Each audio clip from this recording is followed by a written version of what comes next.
Leônidas da Silva nasceu no Rio de Janeiro, em 6 de setembro de 1913 e faleceu em Cotia, 24 de janeiro de 2004, foi um jogador de futebol brasileiro que jogava como atacante. Também conhecido como Diamante Negro, ou Homem Borracha, é visto como um dos mais relevantes atacantes do futebol brasileiro na primeira metade do século XX. Ficou conhecido por popularizar um movimento chamado bicicleta no futebol, embora não tenha sido o seu criador. Por muito tempo, historiadores e jornalistas esportivos brasileiros lhe atribuíram erroneamente essa invenção, mas ele mesmo reconheceu antes de falecer que o movimento já era praticado, tendo sido executado pela primeira vez em 1914 pelo jogador espanhol naturalizado chileno Ramón Unzaga, que ainda é conhecido em países de língua espanhola como chilena. Começou a jogar muito jovem pelo São Cristóvão, clube de seu bairro. Na década de 1930, tornou-se profissional pelo Bom Sucesso e teve passagens marcantes pelo Vasco da Gama, Botafogo e Flamengo, onde conquistou títulos cariocas em todos os três clubes. Também defendeu o São Paulo, onde foi campeão paulista em 5 ocasiões. Pela seleção brasileira, participou das Copas do Mundo de 1934 e 1938, marcando 9 gols na história do torneio. É um dos maiores artilheiros da história da seleção canarinho, com 37 gols em 37 partidas. Anotou 142 gols pelo Flamengo e 144 pelo São Paulo, além de 23 gols em 36 jogos pelo Botafogo, somando ainda gols por outros clubes e pelas seleções carioca, paulista e brasileira, totalizando 429 gols como profissional desde 1929. Em 2020, em um ranking elaborado por especialistas dos jornais O Globo e Extra, foi classificado na 8ª posição entre os maiores ídolos da história do Flamengo. Após se aposentar dos gramados em 1950, permaneceu no mundo do futebol, inicialmente como treinador e depois como comentarista esportivo. Primeiros anos. Nascido em São Cristóvão, era filho de Manoel Nunes da Silva e Maria da Silva. Era um garoto simples de São Cristóvão, um bairro residencial e comercial do Rio de Janeiro, onde sua mãe morava na casa dos pais adotivos, e era torcedor do Fluminense, encantado com o time tricampeão carioca de 1917, 1918 e 1919. Apesar de ter completado os estudos primários e o ensino médio em escolas do bairro, Leônidas desejava se dedicar ao futebol. Desde jovem, começou a praticar o esporte, que na época era amador no Brasil, jogando peladas na Ponte dos Marinheiros. Aos 13 anos, já se destacava no time juvenil do São Cristóvão. Em 1926, passou a jogar por outros clubes do bairro, como o Havanesa, depois o Barroso e o Sul-Americano, para conseguir ganhar algum dinheiro. Em 1929, jogou pelo Sírio e Libanês. Nos clubes. Em 1930, Leônidas se transferiu para o Bom Sucesso, onde se profissionalizou ao assinar seu primeiro contrato, recebendo R$400 mil por mês. No Bom Sucesso, ele também jogou basquete e conquistou um campeonato dessa modalidade. Um ano depois, já se destacava no futebol carioca, tendo sido convocado para a seleção carioca em um amistoso contra o Ferencváros, então campeão húngaro, onde marcou um gol. Ainda em 1931, venceu o Campeonato Brasileiro de Seleções Estaduais. Em 1934, mudou-se para o Peñarol, mas não conseguiu se destacar devido a uma lesão no joelho. Retornou ao Rio de Janeiro para jogar pelo Vasco da Gama, onde atuou por uma temporada e ajudou o clube a conquistar o Campeonato Carioca de 1934. No ano seguinte, trocou de clube novamente, indo para o Botafogo, onde venceu o Carioca daquela temporada. Em 1936, transferiu-se para o Flamengo, onde jogou até 1942, tornando-se campeão carioca em 1939, encerrando um período de 12 anos do time rubro-negro. Essa transferência foi lembrada pelo dirigente botafoguense Carlito Rocha. Mais de 30 anos depois, Leônidas deu uma entrevista no Rio Grande do Sul, afirmando que era Flamengo de coração. Quando voltou, confirmou suas declarações. Mandei-o embora imediatamente e fixei o preço do passe em 5 contos de réis, que era o que ele devia à tesouraria do clube. No dia seguinte, Flávio Costa foi ao clube e levou Leônidas para o Flamengo. Eu não podia aceitar no Botafogo um atleta que dizia, publicamente, que sob a camisa alvinegra pulsava um coração rubro-negro. Não podia. No entanto, o clima no Flamengo foi se deteriorando.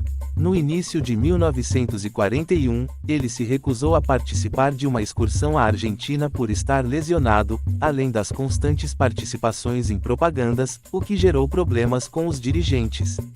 No meio disso, foi preso pelo exército por usar um atestado de reservista falso para conseguir um emprego público, encerrando sua passagem pelo Flamengo. Em 1942, Leônidas se transferiu para o São Paulo. Sua estreia quebrou o recorde de público do estádio do Pacaembu, com mais de 70 mil torcedores presentes. Ele se tornou um dos maiores ídolos da história do clube, conquistando o Campeonato Paulista em 1943, 1945, 1946, 1948 e 1949. No ano seguinte, o Homem Borracha se aposentou do futebol aos 37 anos.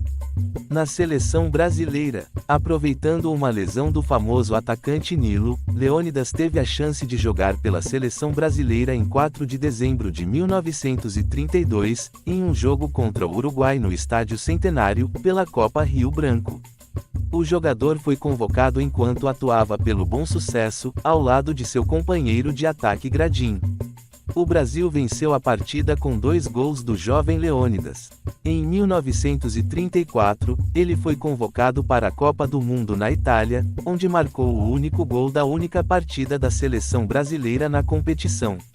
No final da década de 1930, Leônidas se destacou como o principal jogador da seleção brasileira na Copa do Mundo FIFA de 1938, sendo o artilheiro do torneio com 7 gols e 3 assistências em 4 jogos. O Brasil teve sua melhor participação em Copas do Mundo até então, terminando em 3º lugar. Posteriormente, o Diamante Negro foi eleito o melhor jogador daquela Copa. Como não houve edições da Copa do Mundo FIFA nos anos 40, o principal torneio oficial que a seleção brasileira disputou foram os campeonatos sul-americanos. O Brasil não se inscreveu para as edições de 1939, 1941 e 1947. Devido a problemas legais, por usar um atestado de reservista falso, Leônidas não pôde representar o Brasil no Campeonato Sul-Americano de Futebol de 1942. Ele se apresentou com 2 dias de atraso e foi cortado da seleção que participou do Campeonato Sul-Americano de Futebol de 1945. No Campeonato Sul-Americano de Futebol de 1946, teve uma distensão muscular, mas mesmo assim atuou em apenas um jogo. No Campeonato Sul-Americano de Futebol de 1949, apresentou-se em estado físico lastimável, segundo o Mundo Esportivo, e foi cortado. Leônidas declarou: "Tenho uma pouca sorte incrível, azar, é esse o termo, com os torneios sul-americanos." Ele foi artilheiro da Copa Roca de 1939 e teve um papel importante na Copa Roca de 1945, com atuações elogiadas pela crítica esportiva, participando da jogada dos 2 últimos gols do Brasil no jogo de desempate. Segundo Mário Filho, a Copa Roca de 1945 foi uma das grandes vitórias do futebol brasileiro. Após encerrar sua carreira como jogador de futebol em 1951, ele permaneceu envolvido com o esporte.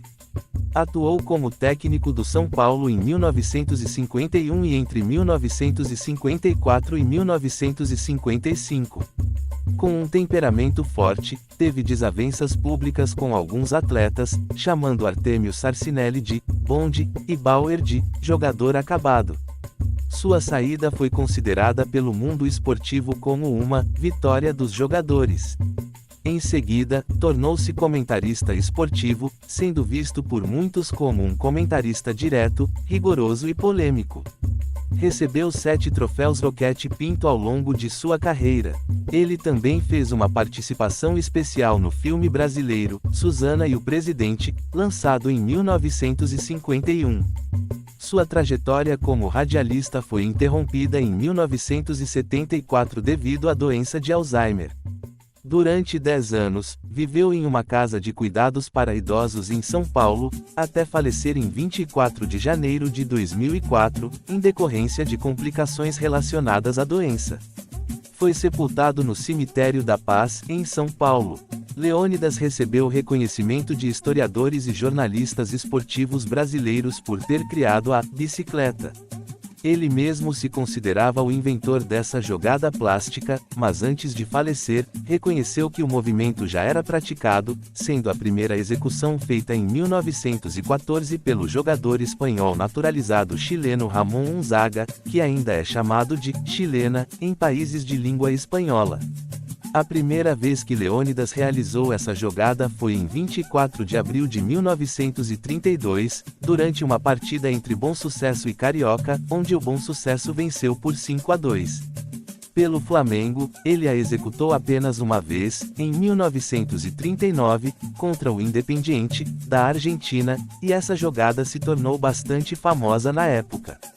Pelo São Paulo, ele fez a jogada em 2 ocasiões, a primeira em 14 de junho de 1942, contra o Palestra Itália, na derrota por 2-1, e a mais icônica, em 13 de novembro de 1948, contra o Juventus de São Paulo, na goleada de 8-0.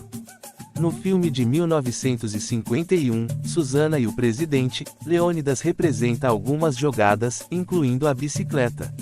Na semana em que se comemoraria o centenário de seu nascimento, Leônidas recebeu homenagens de 2 equipes nas quais atuou.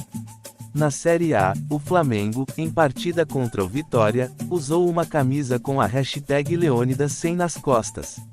Da mesma forma, o São Paulo, jogando contra o Criciúma, entregou à viúva de Leônidas uma camisa especial e uma bandeja de prata em homenagem à data. Além disso, ele foi lembrado no dia 6 de setembro com um doodle do Google. Inscreva-se no nosso canal e receba matérias sobre jogadores e times de futebol, deixe seu like e compartilhe. Muito obrigado e um forte abraço do Éder Roberto.